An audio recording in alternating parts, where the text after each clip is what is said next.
বিসমিল্লাহির রহমানির রহিম। আপনারা জানেন যে 31 দফা আমাদের শহীদ রাষ্ট্রপতি জিয়াউর রহমান 19 দফা কর্মসূচি নিয়ে উনি এই দেশ রাষ্ট্র পরিচালনা করে গিয়েছিলেন। আর সুযোগ্য পুত্র আমাদের পার্টির ভারপ্রাপ্ত চেয়ারম্যান জনাব তারেক রহমান গত 23 সালে তিনি বাংলাদেশে রাষ্ট্রীয় মেরামত করার জন্য 31 দফায় উন্নতি করেছেন। আমরা এই 31 দফাতে আমরা দেখতে পাচ্ছি যে একটি মানুষের দৈনন্দিন জীবনে যা যা প্রয়োজন, খাদ্য, বস্ত্র, বাসস্থান, চিকিৎসা, স্বাস্থ্য, এভরিথিং এখানে রয়েছে। একটা মানুষের দৈনন্দিন জীবনে যা যা প্রয়োজন জনগণের দুর্গরে আমরা প্রত্যেকটি জনগণের কাছে 31 দফা নিয়ে আমরা এই আমাদের কর্মসূচি চলমান রয়েছে। আমরা কাজ করে যাচ্ছি। 31 দফা এটা যদি আমরা জনগণের কাছে পৌঁছে দিতে পারি, আমি মনে করি অবশ্যই জনগণ এই কর্মসূচি দেখলে তারা খুশি হবেন এবং মানুষের জীবনে যা যা প্রয়োজন সব কিছু রয়েছে আমাদের এই 31 দফায়। এখানে রয়েছে দেখেন মানুষের কর্মসংস্থানের, এখানে রয়েছে পরিবেশ, এখানে রয়েছে শিল্পের, এখানে রয়েছে খাদ্যের, এখানে রয়েছে বাসস্থানের। এমন কোনো কাজ নাই যে এই আমাদের 31 দফায় নেই। তাই আমি মনে করি এটা আমাদের একটা চলমান কর্মসূচি। এই কর্মসূচিতে ইনশাল্লাহ আমরা জনগণের দুর্গরে আমরা এই 31 দফা মানুষের কাছে পৌঁছে দেওয়ার লক্ষ্যে আজকে আমরা কাজ করে যাচ্ছি এবং এলাকাবাসী এটা যদি বুঝতে পারে তাহলে আমার দল এবং আমাদের সমাজ উন্নতি হবে, এটাই আমাদের কামনা।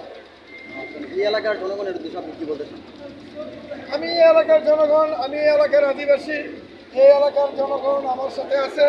আগামী সংসদ নির্বাচনে আমি একজন প্রার্থী। আমার দল, আমার নেতা জনাব তারেক রহমান, আমার নেত্রী সাবেক 3 প্রধানমন্ত্রী দেশনেত্রী বেগম খালেদা জিয়া অবশ্যই আমাকে বিবেচনা করবেন। যেহেতু আমি দীর্ঘদিন এই রাজনীতি আমার জীবনে আমি ছাত্র রাজনীতি দিয়ে শুরু করেছি, আজকে প্রায় 40 বছরের কাছাকাছি আমি এই দলের সাথে আমি আছি।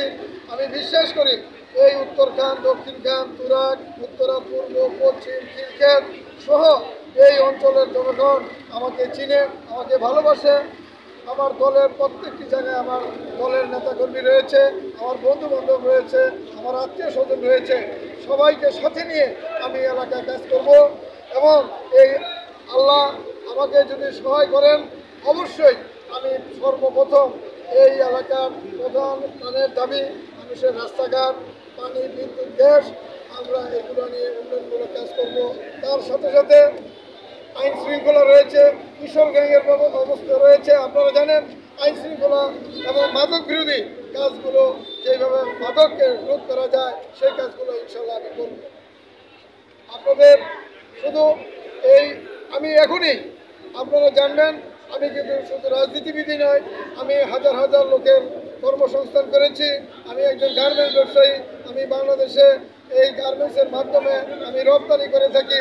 এতে করে আমি অনেক রেমিটেন্স বাংলাদেশে জানেন যে এই গার্মেন্টস শিল্প একমাত্র এই বাংলাদেশের 80 থেকে 81% এই রেমিটেন্স বাংলাদেশে আমরা আনি। এটার পাশে আমি একজন, সেখানে আমি তার অবদান এই অর্থনীতি। আপনি 18 আসনের মনোনয়ন কতটুকু প্রত্যাশী? আমি শতভাগ প্রত্যাশী। এই কারণে পূর্বেই বলেছি যে আমি এলাকার আদিবাসী, আমি ছাত্রদল করা লোক, আমি বিএনপি করেছি। আমি এখন আমার এমন কোনো জায়গা নাই যে আমার বিএনপি নেতাকর্মীরা নাই, এমন কোনো জায়গা নাই আমার বন্ধু বান্ধব নাই এই ঢাকা 18 আসনের ভিতরে, এমন কোনো জায়গা নাই যে আমার বিএনপির অঙ্গ সহযোগী সংগঠনের নেতৃবৃন্দ নাই। সবাই আমার সাথে আছে। আমাকে ইনশাআল্লাহ মনোনয়ন দিলে আমি এই আসনটি আমার নেতা জনাব তারেক রহমানকে আমি সর্বপ্রথম উপহার দিতে পারবো ইনশাআল্লাহ। এটা আমি দাবি জানাই। ধন্যবাদ।